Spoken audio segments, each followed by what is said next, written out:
Guys, in today's video, we're going to talk about how to fix WhatsApp freezing problem. So the answer is easy. Just go to the settings and then scroll down to the apps section and then go to the search and search on WhatsApp. Next, go to the storage and here you will find this clear cache option. Click on it. Now you can go check it if it worked. If it didn't, you can try to restart your phone, or maybe if it didn't work again, maybe try to turn the Wi-Fi off or turn it on.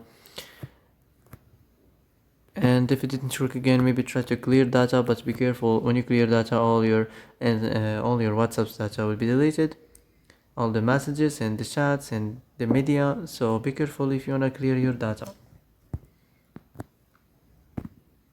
So that's it for today's video. I hope this is the answer you've been looking for. And if you like this video, don't forget to like and subscribe, and see you in the next video.